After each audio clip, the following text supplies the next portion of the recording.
पूरा एपिसोड देखने के लिए ZEE5 ऐप डाउनलोड करें।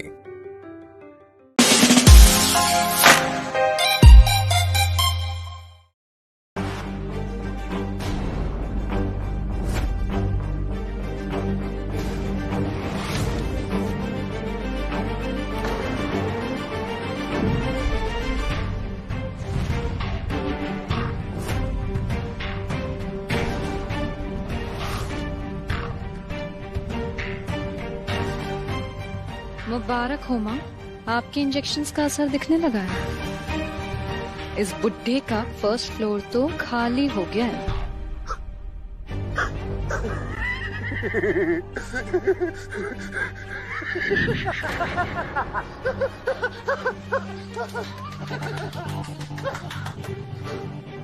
सब मरोगे, तुम सब मरोगे, एक साथ मरोगे, मरोगे।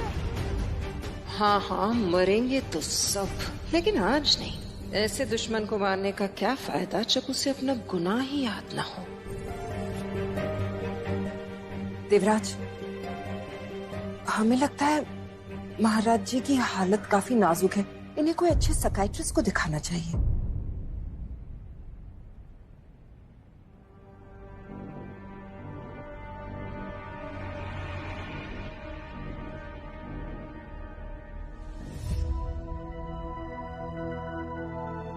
इतने साल कैद में रहने की वजह से इनकी ऐसी हालत हो गई है। इन्हें देखकर साफ पता चल रहा है कि इनके साथ जानवरों जैसा सलूक किया गया है। इनके साथ केवल फिजिकल नहीं, मेंटल टॉर्चर भी हुआ है। तो इनकी फिजिकल रिकवरी के साथ साथ इनकी मेंटल रिकवरी भी बहुत जरूरी है। डॉक्टर, हमें पहचान क्यों नहीं रहे? आप उनके हाथों पे वो निशान देख रहे हैं? इन्हें हर रोज अलग अलग दवाई दी गई है इन्हें बेहोश रखने के लिए। इन दवाइयों का इन पर कुछ ऐसा असर हुआ है कि आज ये अपनी पिछली जिंदगी के बारे में सब कुछ भूल चुके हैं।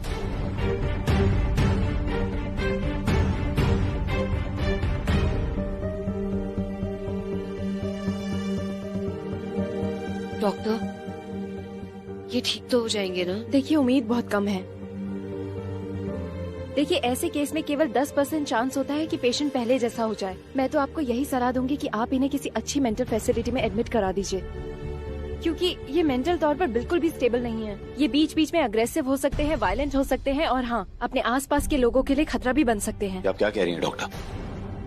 पापा इतने साल कैद में रहे, अब जाके अपने बेटे के पास वापस लौटे हैं और आप चाहती हैं मैं दोबारा से इन्हें मेडिकल फैसिलिटी में डाल दूं? देखिए, मैं डॉक्टर हूँ।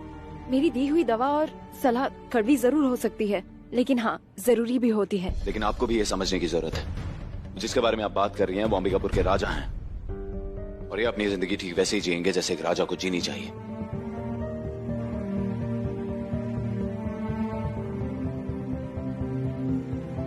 डॉक्टर, आप 10% की बात करिए।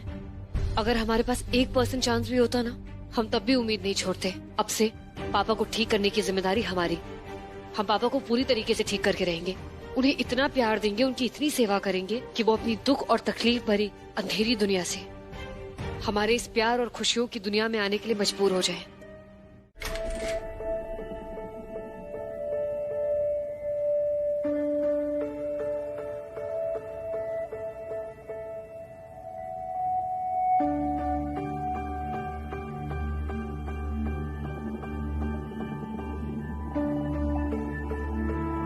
किस लम्हे ने थामी उंगली मेरी,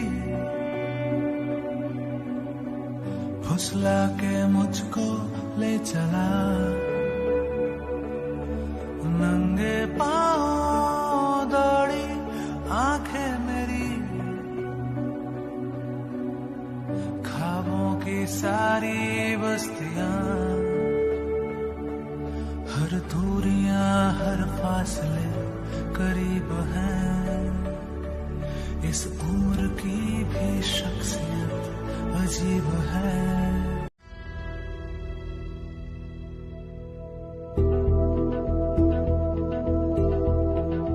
पापा, 1 मिनट।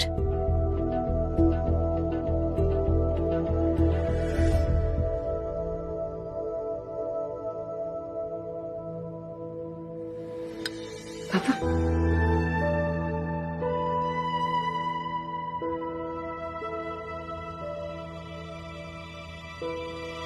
पापा, हम आपकी बहू कृषा।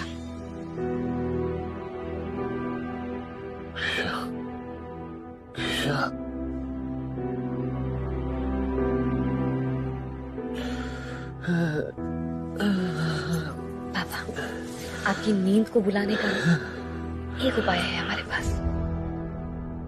कहानी।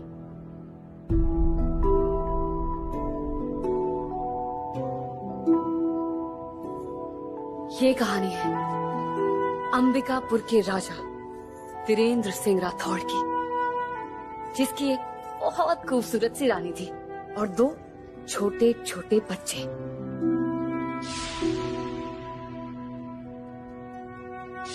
राजा के राजकुमार दोनों का नाम देवराज और दक्षराज।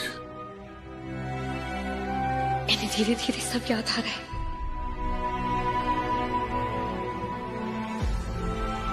हाँ पापा, देवराज और दक्षराज आपको याद है?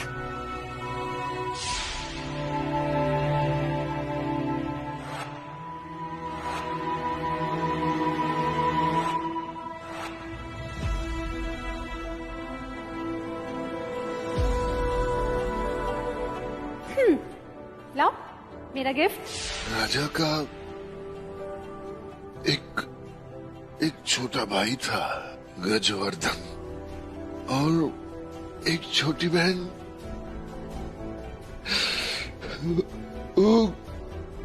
उग्रा। हाँ।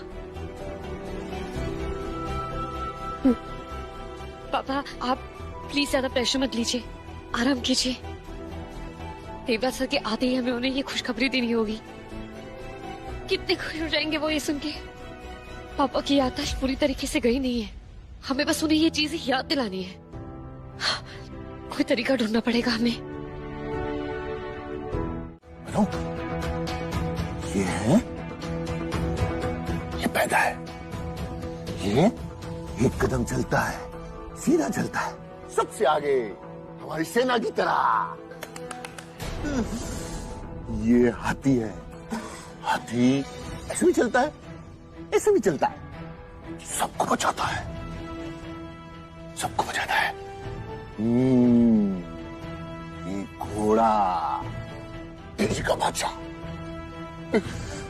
ये 2.5 कदम चलता है ऐसे भी, और 2.5 कदम चलता है ऐसे भी।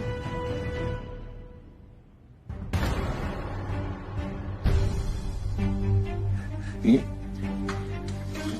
ऊंट है, ऊंट ये हमेशा टेढ़ी चाल चलता है, हमेशा टेढ़ा चलता है। ये अब अपनी राजा रानी को मार देता है, मार देता है।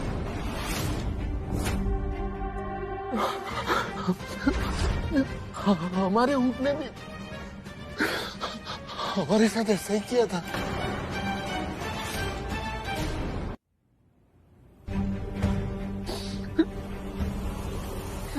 राजा रानी को मार दिया उसने।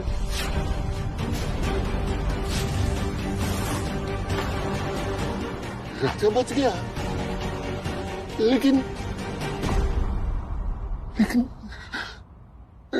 रानी मर गई।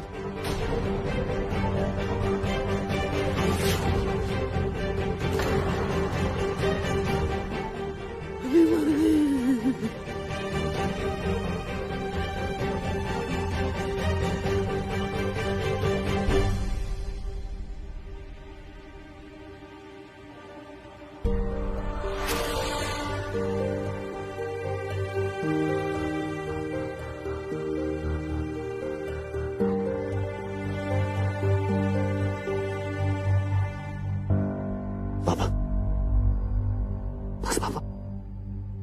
बताइए वो ऊंट कौन था जिसने राजा रानी को मारा?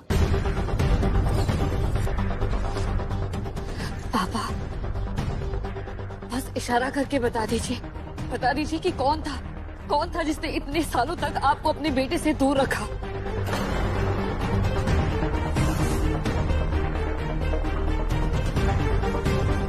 पापा प्लीज बताइए ना। कुछ करो, वरना हमारा मकबरा यही तैयार हो जाएगा।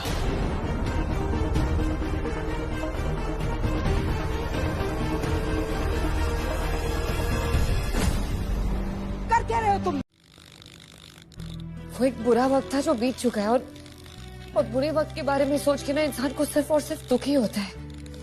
लेकिन ये दुखी होने का वक्त नहीं है, ये तो खुश होने का वक्त है ना, क्योंकि अब पापा हमारे साथ हैं, हम सबके बीच में हैं। आप ये कह रही हैं कृष्णा? कोई ना कोई सबूत तो होगा, ढूंढना होगा।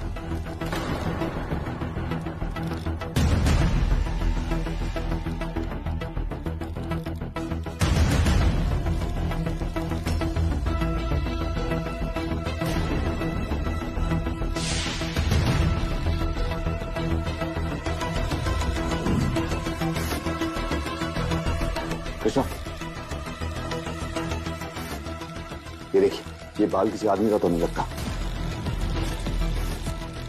लगता नहीं देवराज सर, ये किसी औरत का बाल है। ये बाल आपका तो नहीं? ये कहाँ मिला आपको? हाँ। लगता तो नहीं कि हमारा होगा देवराज सर, क्योंकि हम जब इस कमरे में आए थे ना, हम यहीं पे आए थे, उस कोने में नहीं गए थे। फिर तो ये उसी का बाल है जिसने पापा को इतने सालों तक यहाँ कैद करके रखा है। इसका मतलब पापा को जिसने यहाँ पे कैद करके रखा था वो कोई आदमी नहीं है, कोई औरत है। अगर इस बुड्ढे को सब कुछ याद आ गया ना, तो हमारी सिट्टी पिट्टी गुल हो जाएगी। आपको लगता है हमारे होते हुए हम ऐसा होने देंगे?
Very good.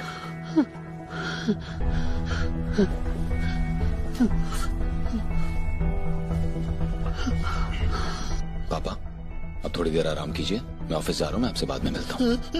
नहीं, तुम मत जाओ, तुम मत जाओ। तुम नहीं होते तो वो मुझे मार देते। अगर तुम चले जाओगे तो मैं मर जाऊंगा। पापा सुनिए मेरी बात, देखिए मेरी तरफ। कोई कुछ नहीं करेगा, कोई आपको कुछ नहीं करेगा। मैं हूं ना आपके साथ, मैं आपको कुछ नहीं होने दूंगा। ओके ठीक है, मैं आपको अकेला छोड़ के कहीं नहीं जाऊंगा। कृषा जी, आप ऑफिस फोन करके कह दीजिए मैं आज नहीं आऊंगा। मेरी जितनी भी अपॉइंटमेंट्स और मीटिंग्स हैं सब कैंसिल करवा दीजिए, ठीक है? देवराज सर, आज आपकी स्टेक होल्डर्स के साथ मीटिंग है, आप वो कैंसिल नहीं कर सकते। मैं जानता हूँ कृष्णा, लेकिन पापा को ऐसे अकेले छोड़ के जाना भी ठीक नहीं है ना।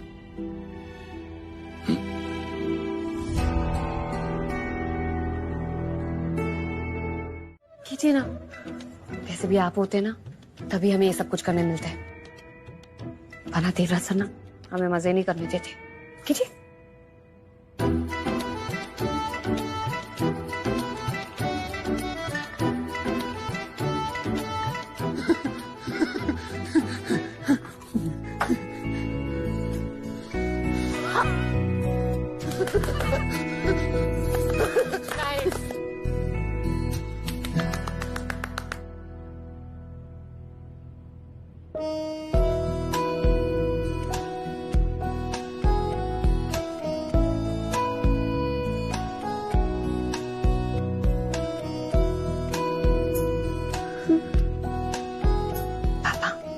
हम तो कहते हैं ना कि देवराज सर को जाने देते, वो यहाँ रहेंगे ना तो हमें मजे नहीं करने देंगे।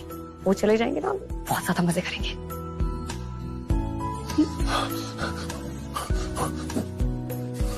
तुम जाओ जाओ ऑफिस जाओ, काम करो, मेरे साथ कृष्णा है ना? ओके। आइए। वो तो अच्छा हुआ ये अंदर दरवाजा पीट रहे थे और हमने सुन लिया और जया माँ ने दरवाजा खोल दिया। कृष्णा इनके साथ छुपन छुपाई खेल रही थी, हो सकता है गलती से आपके कमरे में आके छुप गए हो और पता नहीं किसी ने बाहर से दरवाजा बंद कर दिया। इस महल में काम करने वाले लोग ना बिल्कुल काम की नहीं। सॉरी जया माँ। पापा को बस कृष्णा, रहने दीजिए कृष्णा, बहुत संभाल चुकी है आप उन्हें। क्या कहा था हमने आपसे? हमने ये कहा था ना कि ये खेल खतरनाक साबित हो सकता है, लेकिन आपने हमारी बात नहीं मानी। अब क्या हाल हो गया है उनका। बस एक ही मदद कीजिए आप महाराज जी की, कि उनकी कोई मदद मत कीजिए, हम सब संभाल लेंगे। आप महाराज, आप देवराज के पास चलेंगे? देवराज आपका बेटा?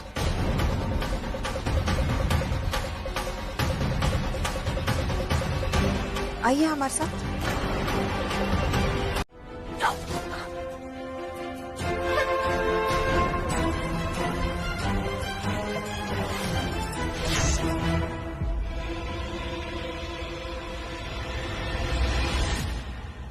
शुक्र है आप आ गए। क्यों, क्या हुआ? सब ठीक तो है? वो हम पापा के साथ छुपन छुपाई खेल रहे थे।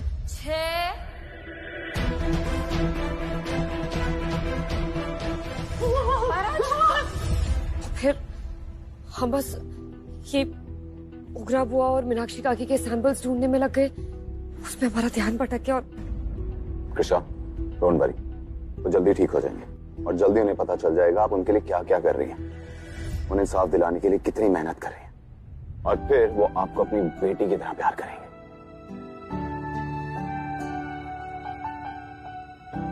और फिर हमारे दो पापा हो जाएंगे, एक अंबिकापुर के महाराज और दूसरा खाना बनाने वाले महाराज।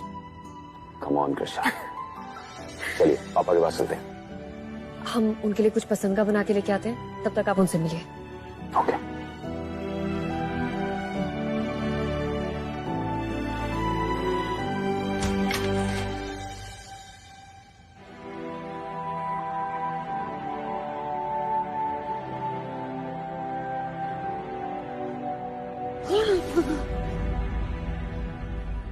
मैं हूँ देवराज, मैं अभी ऑफिस से आया हूँ, 5 मिनट में फ्रेश हो गया था। बस 5 मिनट। Okay, 5 minute. 5 मिनट में आना? पक्का।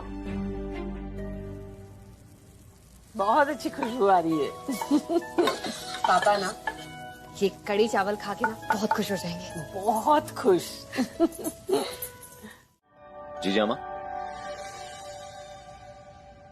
वो देव, हम ना ये कहना चाह रहे थे कि जया माँ, मैं बेटा हूँ आपका, मुझसे कुछ भी बोलने के लिए इतना क्यों सोचना पड़ रहा है आपको? इतनी दूरी आ गई हमारे बीच में, बताइए ना क्या बात है। देव, हम ये सोच रहे थे कि शायद कुछ दिनों के लिए महाराज और कृष्णा को एक दूसरे से थोड़ा सा दूर रखना चाहिए। वो क्या है ना, कृष्णा बहुत सीधी है, बहुत साफ मन की नेक लड़की है। वो सिर्फ यही कोशिश करती रहेंगी कि महाराज जी की याददाश्त वापस आ जाए, और अगर वो ऐसा करेंगी तो जाने अनजाने में उनकी जान को दोबारा खतरा होगा ना। इसलिए हमें लगा कि उन दोनों को एक दूसरे से दूर रखा जाए। और जहाँ तक सवाल महाराज जी की याददाश्त का है, वो आज नहीं तो कल कुछ दिनों में वापस आ ही जाएंगी ना, जब उनकी पुरानी यादें धुंधली हो जाएंगी। हमें तो समझ ही नहीं आ रहा कि महाराज जी के दिमाग में चल क्या रहा है, वो ये सब क्यों कर रहे हैं। यही होगा कि जब वो तहखाने में कैद थे तो उनकी बुरी यादों का ही असर होगा।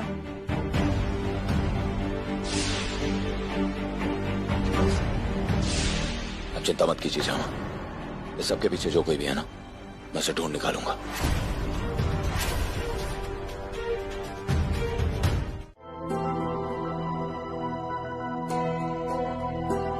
हम ऐसे चुपचाप नहीं बैठे रह सकते, हमें पता लगाना होगा कि पापा के साथ आखिर ऐसा किसने किया है।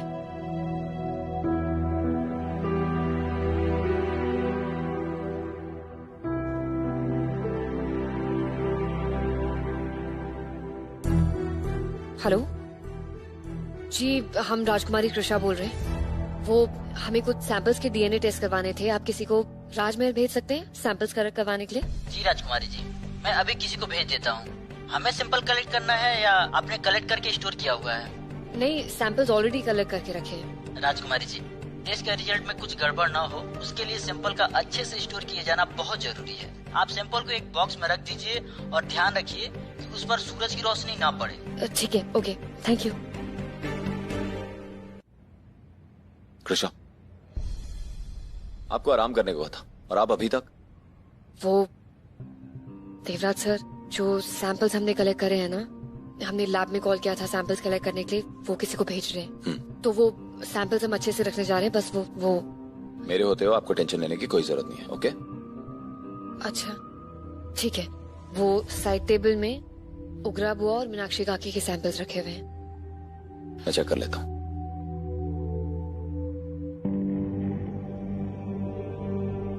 बिहारी जी, ये सैंपल्स हमारे पास आखिरी सबूत है डीएनए टेस्ट करवाने का और ये जानने का कि आखिर पापा का गुनहगार है कौन।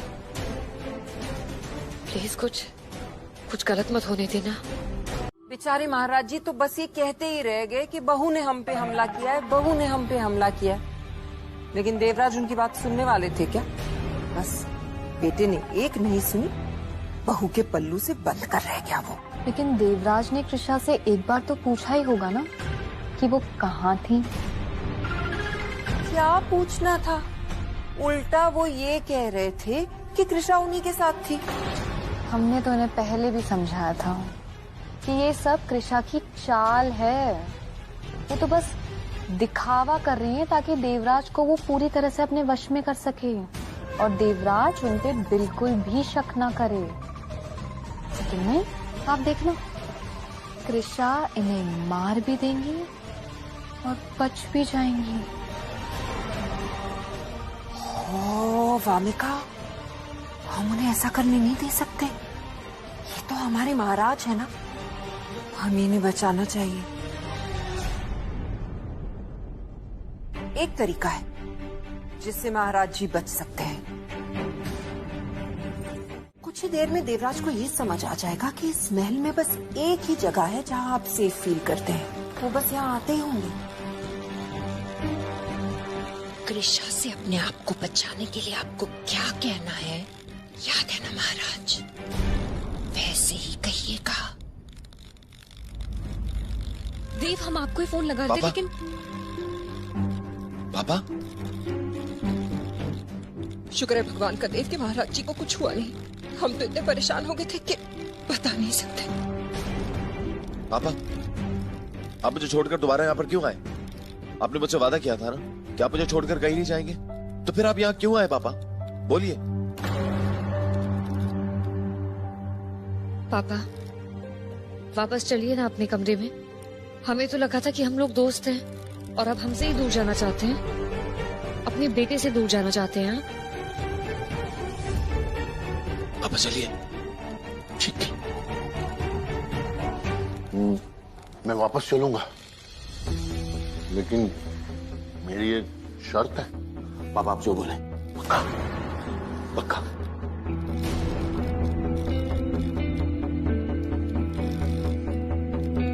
मैं वापस तभी चलूंगा जब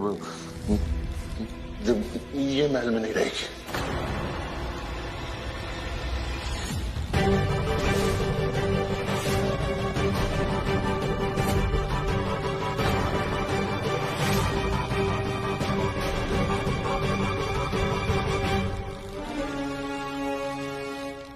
अगर ये महल में रहेगी तो मैं महल में वापस नहीं आऊंगा।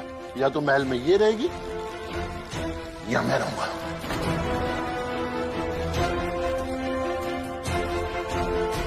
मानते हैं ना अपनी माँ को? कैसे अंबिकापुर के महाराज को अपने हाथों की कठपुतली बना के रखा है। एकदम रट्टू तोते की तरह टै टै करके वही कह रहा है जो हमने सिखाया। ये क्या कह रहे हैं आप? देखिए, कृष्णा आपको नुकसान नहीं पहुंचाना चाहती है और कल रात जो कुछ भी हो वो आपका वहम था। पापा कृषा आपके कमरे में नहीं आई थी।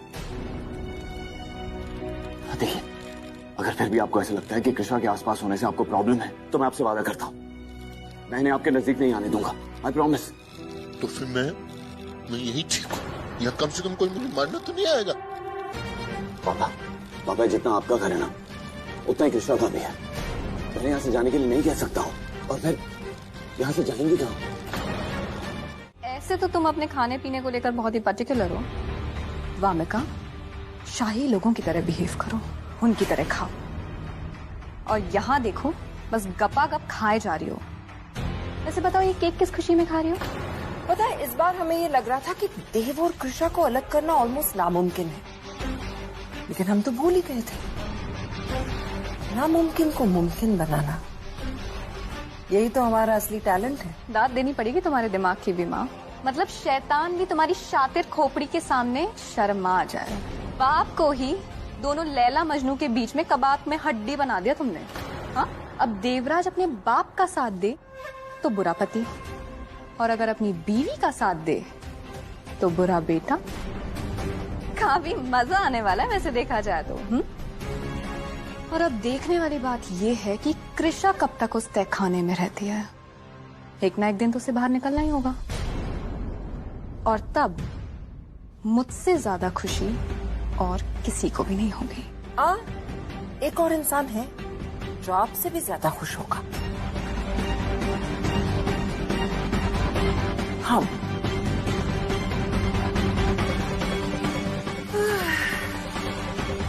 अरे हमने तो टेस्ट भी नहीं किया था, फेंक क्यों दिया? केक आधा ही खाया क्योंकि सेलिब्रेशन भी आधा है।